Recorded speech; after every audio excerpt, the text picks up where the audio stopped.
আজকের বিষয় হচ্ছে আমরা কথা বলবো আউসবিল্ডিং এবং ডুয়েল স্টাডি। সো জার্মানে যারা ব্যর্থ হয়েছেন স্টুডেন্ট হিসেবে আসার জন্য, অনেকবার চেষ্টা করছেন কিন্তু দেখা গেছে আপনার অ্যাডমিশন হিসেবে ভিসা হয়নি কিংবা অ্যাপয়েন্টমেন্ট পাননি, কারণ প্রচুর অ্যাপ্লিক্যান্ট। সেই জন্য হইলো গিয়ে আপনার 2 বছর উপরে অপেক্ষা করতে হয় আপনার অ্যাপয়েন্টমেন্টের জন্য।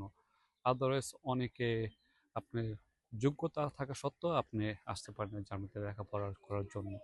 কিন্তু আপনার অল্টারনেটিভ আছে হলো গিয়ে আপনি যদি হাউস বিল্ডিং করতে আসেন, সে ব্যাপারে আপনি খুবই সহজ। আপনি সহজে আপনি অ্যাপয়েন্টমেন্ট পাবেন। তারপরে আপনার আহ, আহ, ব্যাংকে আপনার ফ্রিজ মানি লাগবে না, যে আপনার 13,000 ইউরো সেটা লাগবে না। আহ, এবং আপনি স্টাডি করার সময় বেতন পাবেন, কিন্তু আপনি কাজ করতে হবে কোম্পানির যারা আপনি বেতন দিবে। কিন্তু এর আগে একটা সত্য আছে যে বাংলাদেশে আপনার প্রথমত ইন্টারমিডিয়েট পাস করা লাগবে। দ্বিতীয়ত হলো আপনার ল্যাঙ্গুয়েজ কোর্স লাগবে। ডিপেন্ড অন আপনি কোন কোর্স আপনি চুজ করবেন, কোন সাবজেক্ট, এর উপরে ডিপেন্ড করে আপনি B1 অথবা B2 লাগবে।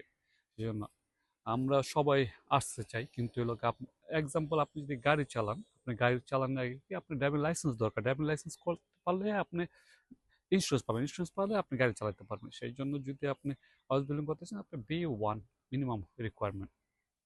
তো অল্টারনেটিভ আপনার যদি এই আইএলটিএস থাকে, তাহলে আপনি ডুয়েল স্টাডি করতে আসতে পারেন, যেটা হলো আপনি যে কোনো কোম্পানিতে জার্মানিতে আপনি যে বিষয়ে লেখাপড়া করতে চান, এটা ইউনিভার্সিটি লেভেলে।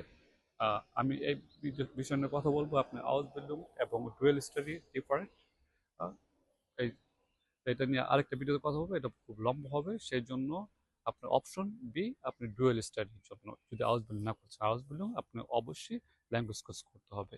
আজকে এখানে আপনি হাউস বিল্ডিং কিছু তথ্য আপনি নিচে লিঙ্কে দেওয়া থাকবে, আপনি নিজে স্টাডি করুন এবং আপনাকে অনুপ্রেরিত করুন। ধন্যবাদ।